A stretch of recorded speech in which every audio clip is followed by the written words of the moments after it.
오늘도 우리와 함께 하시는 하나님의 은혜 감사를 드리며 말씀 가운데서 또 살아계신 하나님의 능력을 만나는 귀한 역사가 함께 하기를 간절히 바랍니다. 하나님께서 우리에게 주신 것 참 많이 있고 너무나도 귀한 선물들이 다양하게 있습니다. 그런데 그 중에 최고의 선물, 가장 놀라운 엄청난 선물 하나를 얘기하라면 그건 바로 기도가 아닐까 생각합니다. 기도할 수 있도록 기도하게 하신 그 하나님, 너무너무 크고 감사한 은혜며 축복입니다. 기도라고 했을 때 종종 말씀드립니다마는 우리가 믿는 성경이 얘기하는 기도는 지금 예수 믿지 않는 불신자들이 세상에서 말하는 기도와 단어만 같을 뿐 전혀 다른 내용을 가지고 있습니다. 세상 사람들의 기도는 정성을 들이는 것, 정성을 다하는 간청, 이렇게 이해를 하지요. 하지만 성경이 말씀하는 기도는 전혀 그것이 아닙니다. 다른 것입니다. 신학적인 해석은 뒤로 하고 아주 간단하게 말씀드리면 성경적인 기도는 뭐냐? 기도는 하나님과의 교통, 하나님과 우리의 영적 만남, 이게 기도인 것입니다. 그래서 우리는 이 기도를 통하여서 하나님과의 교통의 은혜, 우리가 원하는 것뿐만이 아니라 하나님이 우리에게 바라고 원하시는 것, 또 하나님의 뜻을 찾아가는 이 모든 것을 기도라는 축복의 도구를 통해서 만날 수 있는 것입니다. 제가 참 좋아하는 찬양 하나 먼저 드리고 말씀을 생각을 하고 은혜 받기를 원합니다. 기도에 관한 마음을 드릴 때에 두 손을 모으기 위하여 가진 것 모두 버렸습니다. 세상에 눈 감고 유혹에 귀 막고 오로지 주님만 바라봅니다. 주님은 내 모든 사랑의 주인이며 주님은 내 모든 소망의 주인입니다. 이 가사를 묵상하시면서 함께 또 은혜 가운데 동참할 수 있기를 바랍니다.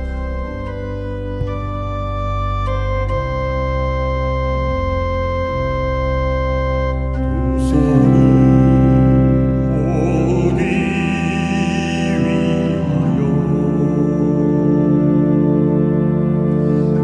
가진 것 모두 다 버렸네.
기도의 축복이 얼마나 큰지 찬양 가운데서 또 우리로 하여금 어떻게 기도해야 하는지 깨닫게 하는 은혜가 있습니다.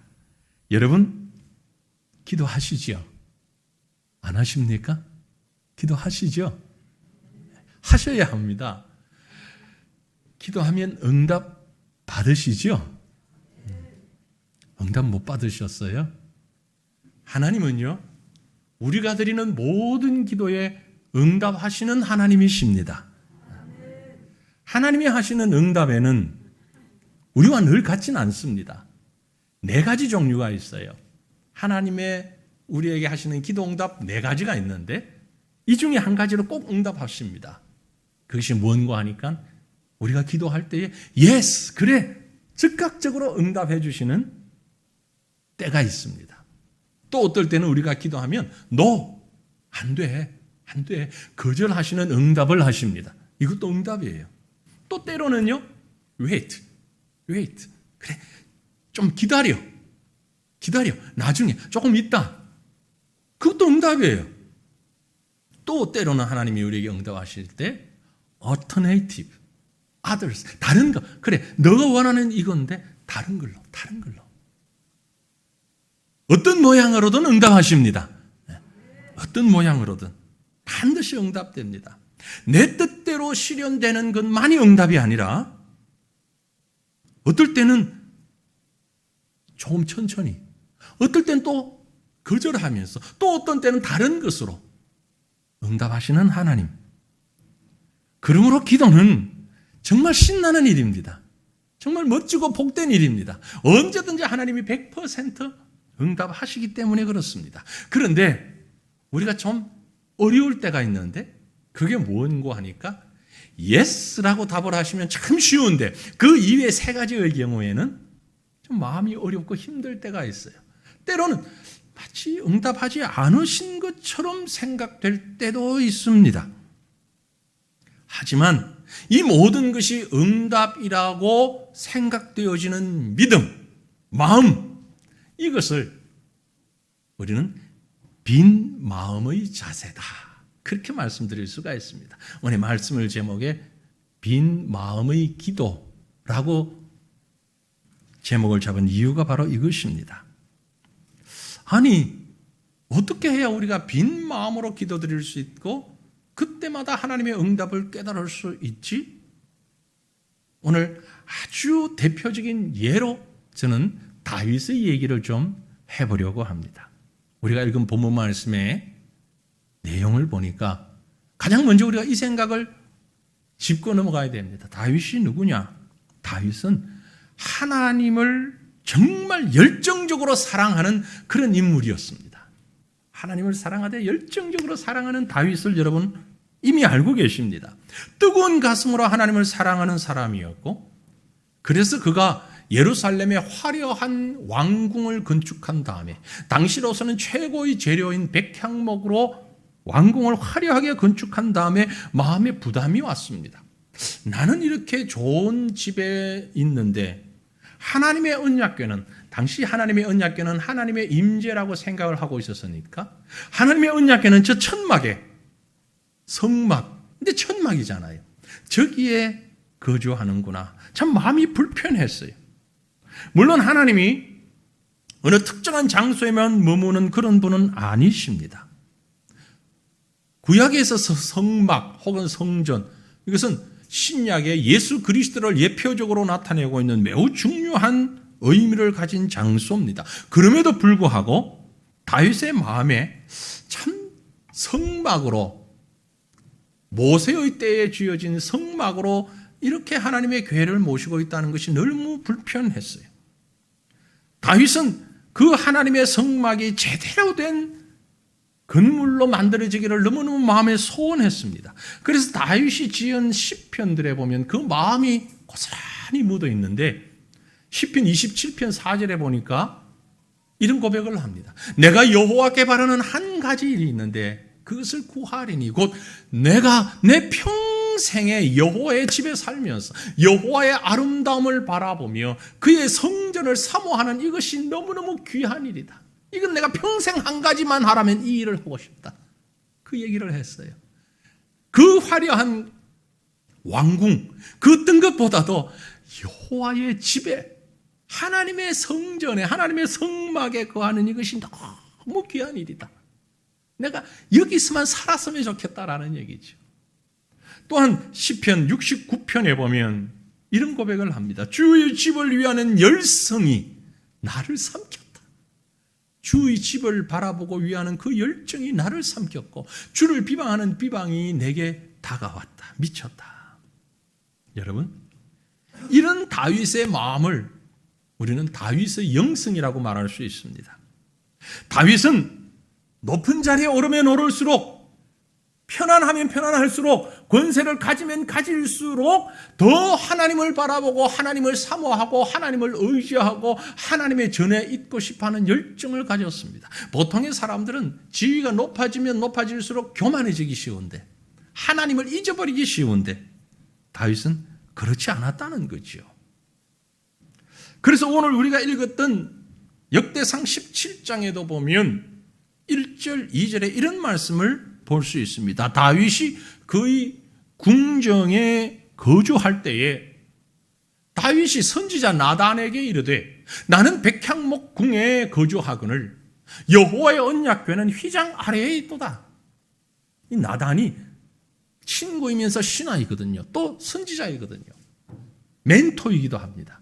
그래서 왕궁을 다 건축한 다음에 멘토인 나단을 불러서 하는 말이, 나는 이렇게 백향목 궁에 거주하는데 여호와의 언약궤는 저 휘장 아래에 있도다. 어떻게 하면 좋으냐라는 얘기죠. 그랬더니 나단이 다윗에게 아뢰되 하나님이 왕과 함께 계시니 마음에 있는 바를 모두 행하소서. 하나님이 잘 아시지 않습니까? 나단도 지금 아주 긍정적인 대답을 한 거예요. 하나님이 좋아하실 것 같네요. 너무 하나님이 기뻐하실 겁니다. 왕의 뜻대로 행하는 게 맞을 것 같은데요. 누가 봐도 다윗의 마음이, 그 생각이 틀리지 않았잖아요. 나는 이렇게 좋은 곳에 있는데 하나님은 내가 너무 마음이 부담돼. 하나님의 전을 건축하면 좋겠다. 그 마음이 잘 되면 잘 될수록 더 높고 깊이 하나님을 생각하는 이 사람, 참 위대한 신앙의 인물입니다. 이게 진정한 신앙이지요. 저와 여러분의 기도가 어떨 때에 더 많아지고 어떨 때 하나님을 더 많이 생각합니까? 부끄럽게도 우리는 풍요롭고 잘되고 일이 술술 풀릴 때 하나님 생각하는 것보다는 뭔가 일이 잘 안 되고 힘들고 어렵고 고통스러울 때 하나님을 더 많이 생각하잖아요. 그리고 더 많이 하나님 앞에 기도하잖아요. 심각한 문제가 앞에 놓여져 있으면 안 하던 새벽 기도도 하고 생전 안 하던 금식도 해보고, 내가 이 문제를 가지고 그러다가 그 문제가 다 해결되고 너무너무 좋은 결과가 주어지면 하나님 감사합니다 한번 하고 한번 하나님 잊어버리잖아요. 그게 저와 여러분의 모습이에요. 우리의 모습이에요. 그런데 다윗은 더 올라갈수록, 더 잘 될수록, 더 아름다운 궁을 건축하고 이제 왕위가 안정권에 다다를수록 더 하나님을 기억하고 하나님 앞에 기도했다는 것. 이런 수준 높은 믿음의 모습을 가지는 저와 여러분 되시기를 주님 이름으로 축원합니다. 우리의 소망이에요. 그렇죠? 근데 우리가 이 본문에서 주목하고 싶은 얘기는 바로 이 다음에 있습니다. 이렇게 하나님을 사랑하는 열정을 가지고 정말 좋은 마음을 품고 있었던 다윗에게 하나님은 전혀 예상할 수 없는, 예상을 빗나가는 거절을 하셨습니다. 누가 봐도 그래, 박수 칠 만한 다윗의 말에 하나님이 거절하셨어요. 하나님이 그 마음을 모르실 리가 없는데, 다윗이 이런 얘기를 나단 선지자와 주고받은 그날 밤에 하나님이 나단 선지자에게 말씀하십니다. 읽었던 본문 3절 4절 말씀에 그 밤에 하나님의 말씀이 나단에게 임하여 이르시되 가서 내 종 다윗에게 말하라. 여호와의 말씀이 너는 내가 거할 집을, 즉 성전을 건축하지 말라. 정말 예상하지 못했던 뜻밖의 대답입니다. 응답이에요. 다윗은 뜨거운 가슴을 안고 하나님을 사랑하고 그 사랑을 표현하며 하나님의 성전을 건축하기를 원했는데 하나님께서는 한마디로 NO! 안 돼. 그렇게 말씀하신 거죠. 아니, 하나님이 다윗을 못 믿어서? 사랑하지 않았어? 아닙니다. 아주 사랑했어요. 오늘 말씀 읽어보세요. 나단 선지자에게 내 종 다윗에게 하나님이 자기 종이라고 그랬어요. 자신의 종이라고 그랬어요. 뿐만이 아니고 뒤에 가보면 하나님이 다윗을 위대하게 만들어 주셨다라고 했습니다. 하나님은 다윗을 언제나 자랑하셨습니다. 완전 무결하신 하나님께서 다윗을 어떻게 표현하셨는가 하니 야, 내 마음에 쏙 드는 자다 그렇게 했거든요. 하나님 마음에 합한 자다. 마음에 쏙 드는 자다. 이 정도면 합격 아닙니까? 하나님 마음에. 다른 사람이 누가 뭐라고 그래도 하나님 보실 때 내 마음에 꼭 맞는 자다. 그렇게 자랑하실 만한 인물이 다윗인데 그럼에도 불구하고 그 다윗이 하나님의 성전을 짓겠다는데 거절하신 거예요. 참 놀라운 일 아닙니까? 그때의 하나님의 마음, 다윗의 마음을 모르지 않는 하나님의 마음을 좀 더 상세히 기록한 부분이 있는데 역대하 6장 8절 9절에 보면 이렇게 기록합니다. 여호와께서 내 아버지 다윗에게 이르시되 내가 내 이름을 위하여 성전을 건축할 마음이 있으니 이 마음이 내게 있는 것이 좋다. 지금 솔로몬의 기록이거든요. 다윗의 아들 솔로몬이 옛적 아버지 때 다윗의 때를 생각하면서 여호와께서 내 아버지 다윗에게 이르시되 내가 내 이름을 위하여 성전을 건축할 마음이 있으니 정말 이쁘구나, 정말 착하구나, 정말 멋있구나. 이 마음이 내게 있는 것이 너무너무 좋아. 그러나 너는 그 성전을 건축하지 못할 것이요 내 허리에서 나올 내 아들 그가 내 이름을 위하여 성전을 건축하리라. 정말 이상한 일이잖아요. 하나님이 싫어하지 않았어요. 잘못됐다 하지 않으셨어요. 야, 너 생각 잘했다. 정말 좋다. 정말 맞는 일이야. 인정하셨습니다. 그리고 사랑하는 종입니다. 그럼에도 하나님이 거절하셨다는 것이죠. 그럼 우리가 이렇게 한번 생각해 볼 수 있습니다. 하나님이 평소에 다윗의 기도를 응답하지 않으셨던 일이 있는가? 아닙니다. 다윗이 거의 대부분 모든 기도에 하나님이 응답하셨고 실패한 적이 없습니다. 언제나 다윗의 기도를 하나님이 들어 응답하셨어요. 그런데 지금 이 기도 내용은 100% 다윗을 위한, 사람을 위한 기도가 아니었어요. 100% 하나님을 위한 기도였습니다.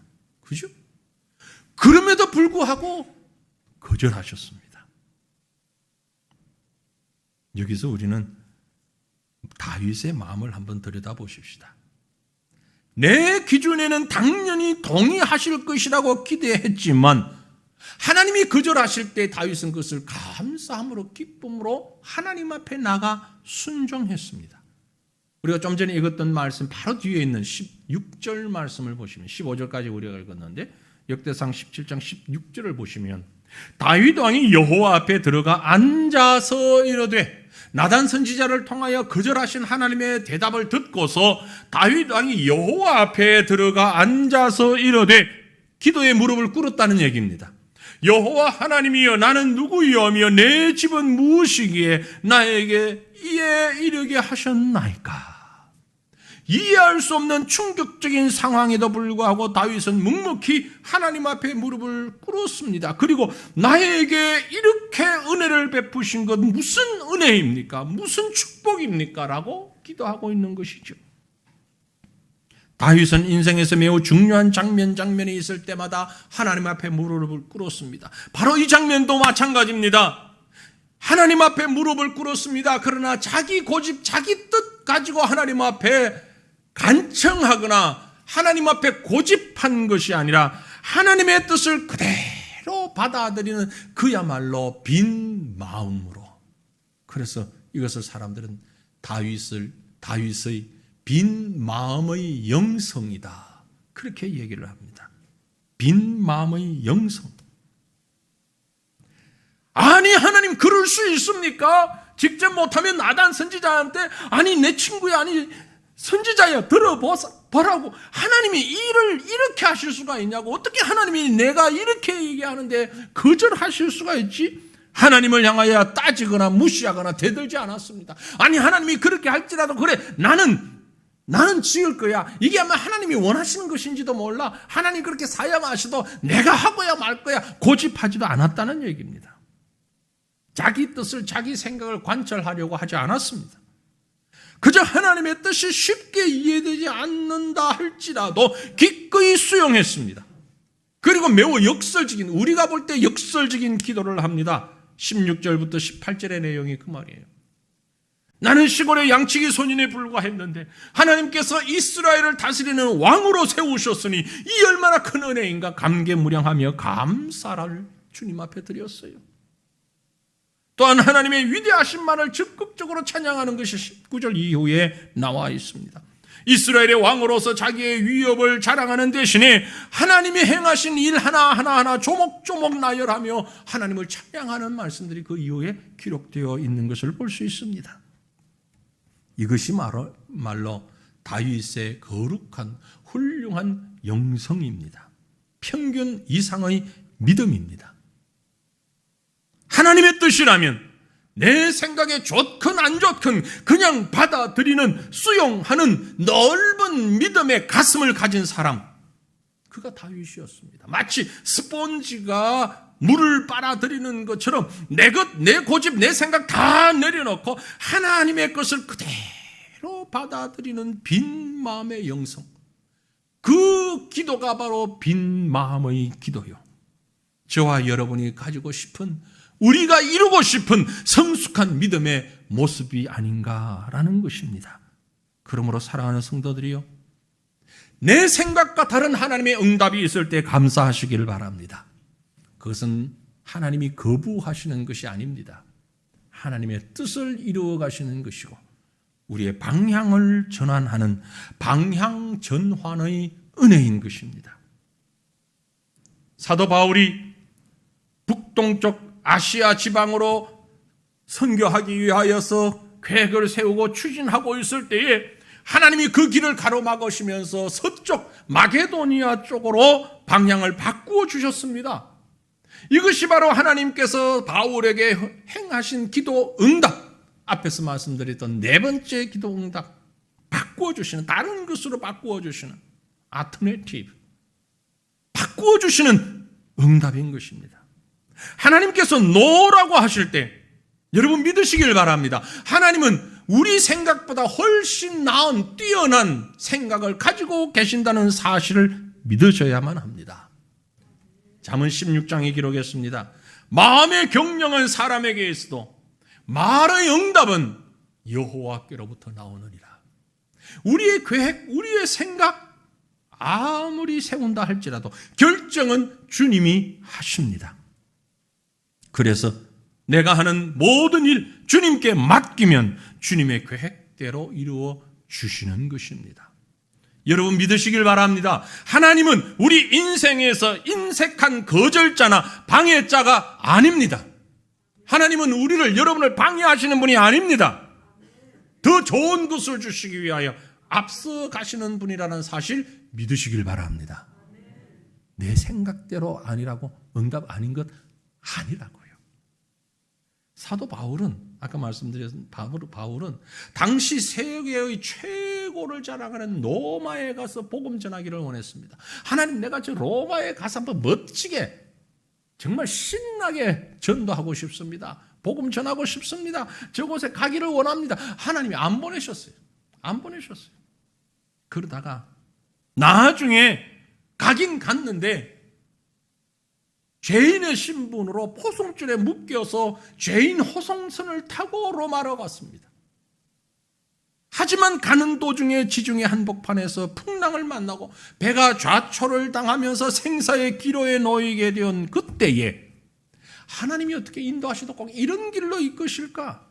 그러나 사실 그 사건이 바울에게는 로마 군인들에게, 또 로마에 잡혀있는 죄수들에게 복음을 전할 수 있는 절호의 찬스 관서가 된 겁니다. 로마 황제를 쉽게 만날 수 있게 한 것입니다. 이게 하나님의 방법이었습니다.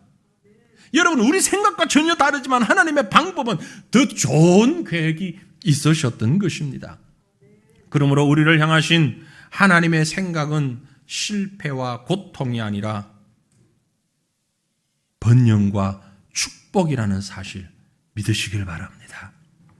우리를 향하신 하나님의 생각, 축복입니다. 예레미야 29장 11절에 기록합니다. 여호와의 말씀이니라. 너희를 향한 나의 생각은, 우리 하나님의 생각은 내가 하나니 평안이요 재앙이 아니라 너희에게 미래와 희망을 주는 것이니라. 우리 하나님이십니다. 우리 하나님이십니다. 여러분이 믿고 기도하는 하나님이 우리에게 말씀하십니다. 너희를 향한 나의 생각은 평안이요 재앙이 아니다. 너희의 미래에 희망을 주는 것이다.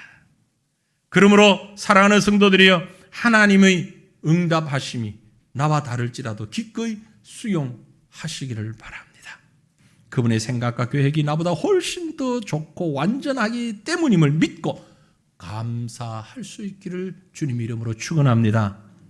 그렇게 하나님의 거절을 수용하게 되면 이제 우리에게 나타나는 결과는 어떤 것인가? 존귀한 자로 만들어 주십니다. 빈 마음을 가진 그런 자의 기도를 주님께서는 존귀한 자로 사용하십니다. 말씀드린 대로 다윗은 예상치 않은 하나님의 거절 앞에 아주 초열한 자세를 취하였습니다. 하나님 앞에 그리고 조용히 무릎을 꿇어 모든 것을 수용합니다. 하나님께서는 이런 다윗을 이미 위대한 자로 만들어 놓으셨던 것입니다. 사무엘하 7장 9절에 보면 내가 가는 모든 곳에서 내가 너와 함께 있어 내 모든 원수를 내 앞에서 멸하였은즉 땅에서 위대한 자들이 이름같이 내 이름을 위대하게 만들어 주리라. 하나님이 하셨습니다. 하나님이 다윗을 위대한 이름으로, 위대한 사람으로, the greatest man, 아주 위대한 인물로, most excellent man, 뛰어난 인물로 하나님이 만들어 주셨습니다. 하나님의 뜻에 순종할 때 다윗만이 아닙니다. 정말 기도하고 소망하고 원하는데 안타깝게 행하신 일이 모세에게도 있었지요. 모세가 이스라엘 백성을 애굽에서부터 이끌고 광야 40년을 거쳐서 가나안으로 인도하잖아요. 가나안에 들어가기 직전에 바로 앞에 요단강이 있습니다. 요단강만 건너가면 이제 가나안 들어가는 거예요. 바로 그 직전에 하나님께서 모세를 가나안에 못 들어가게 하셨어요. 아니, 하나님 그럴 수 있습니다. 어쩌면 그럴 수가 있죠. 하나님께 모세를 바로 가나안 땅 직전 요단강 앞에 있는 느보산에서 죽게 하셨어요. 모세가 실패했습니까? 모세가 하나님에게 팽당했습니까? 요즘 말로? 아니요. 하나님은 모세를 위대하게 만드셨습니다. 어떻게 알 수 있습니까? 마태복음 17장에 보면 예수님께서 세 제자들을 데리고 변화산에 올라가서 옷이 휘어지는 만큼, 눈이 부실 만큼 휘어지면서 변화하셨을 때 그곳에 누가 있었습니까? 다 모세가 있었어요. 모세가 있었어요. 무슨 얘기입니까? 하나님께서 모세를 예수님과 거의 같은 그런 레벨에서 취급해 주셨다는 거죠. 가장 위대한 인물로. 그렇다고 구원자가 아닙니다. 메시아는 아니에요. 하지만 예수님과 함께 거할 수 있을 만큼 위대한 greatest man으로, 위대한 인물로 하나님이 만들어 주셨다는 거죠. 존귀한 자로 만들어 주셨다는 겁니다. 이게 바로 하나님의 일하시는 모습입니다. 아까 바울 얘기를 했는데 하나 더 할까요? 사도 바울이 신약의 정말 위대한 사도인데 그가 사람들을 위해서 복음 전하면서 기도할 때 병자들이 벌떡벌떡 나왔고 심지어 바울이 지나갈 때에 그림자만 스쳐도 병자가 나왔어요. 그런데 정작 바울에게는 자기가 못 고치는 질병이 있었습니다. 고칠 수 없는 질병이 있었어요. 그래서 하도 답답해서 바울이 하나님 앞에 기도를 합니다. 금식하며 기도합니다. 하나님, 내가 사역하는데 이 질병이 너무 걸림이 됩니다. 아니, 이게 말이 됩니까? 체면도 안 서고요. 하나님, 다른 사람은 이렇게 잘 고쳐주시면서 내 그림자만 스쳐도 고쳐주는데 왜 내 병은 안 고쳐주십니까? 그리고 자기 병을 고치기 위해서 부단히 하나님 앞에 간구했는데 결과는 하나님이 고쳐주지 않으셨습니다. 그렇다고 바울이 실패했습니까? 아니에요. 바울은 성공했습니다. 승리자였습니다. 모든 사람들이 당연히 고칠 거라고 생각했지만 하나님은 노라고 하셨습니다. 하지만 바울은 그것도 기쁨으로 받으며 수용하며 하나님의 위대한 인물로 교회를 세워나가는 일에 쓰임 받았던 것입니다. 사랑하는 성도들이요, 하나님의 응답하심을 수용하면 하나님은 우리를 존귀한 자로 만드십니다. 더 나아가서 더 큰 것으로 우리에게 보상하시는 분이십니다. 여러분 보세요. 다윗이 성전을 건축했더라면 일시적인 성취감으로 만족하고 끝났을 것입니다. 그러나 하나님은 작은 한 빌딩으로서의 성전이 아닌 더 큰 나라 메시아 왕국을 약속하셨습니다. 그야말로 일시적 소원 성취가 아닌 영원하고 견고한 번영의 복을 주신 것입니다. 역대상 17장 19절을 보면 여호와여 주께서 주의 종을 위하여 주의 뜻대로 이 모든 큰 일을 행하사 이 모든 큰 일을 알게 하셨나이다. 다윗은 그것을 깨달았어요. 더 큰 하나님의 은혜, 더 큰 능력을 깨달았습니다. 여러분, 이것이 성공과 승리의 차이점입니다. 성공이라고 하는 것은 자기 소원이 성취되는 것을 성공한 인생이라고 말할 수 있습니다. 하지만 승리한 인생은 자신의 욕심을 극복하고 하나님이 만드시는 더 큰 일을 이루어내는 인생인 것입니다. 사랑하는 성도여들이여, 여러분의 기도와 간구가, 여러분의 소망이 성공하는 여러분의 인생을 만드시는 것이 아니라 하나님이 만들어 가시는 승리의 인생을 만드신다는 사실을 믿고 주님께 의지하고 맡길 수 있기를 축원합니다. 승리하시기를 바랍니다. 다윗이 성전 건축 성공했더라면 성공적인 한 왕으로 기록에 남고 말았을 것입니다. 나도 이 일을 할 수 있다. 그리고 그 뒤에 나오는 다른 왕은 나는 더 큰 일을 할 수 있다. 더 큰 집을 지었을는지 모릅니다. 하지만 하나님은 다윗을 그렇게 쓰지 않으셨습니다. 믿음으로 승리한 사람 만드는 것이 우리가 이해할 수 없는 하나님의 오묘한 전략이었던 것입니다. 내가 초라한 존재임을 인식하면 할수록, 내가 낮은 자리에 이르면 이룰수록 하나님은 더 크고 더 높고 더 위대하심이 드러나게 되는 것입니다. 사랑하는 성도들이요, 내가 스스로 커지는 것보다, 내가 옳다 인정함을 받는 것보다 하나님께서 더 크게 높여주시는 그런 은혜가 여러분의 인생에 풍성이 넘쳐나기를 축원합니다. 그러므로 사랑하는 여러분, 하나님을 향한 간절한 기도의 소원을 가지십시오. 그리고 그것을 위해 최선을 다하여 기도하며 간구하십시오. 동시에 하나님께서 여러분이 원하는 답이 아닌 다른 대답을 하신다 할지라도 No, wait, 아니 다른 것, others, 다른 대답을 하신다 할지라도 더 큰 감사로 하나님의 응답을 수용하며 믿음으로 그것을 받아들이는 성숙한 신앙의 사람들이 되시기를 바랍니다.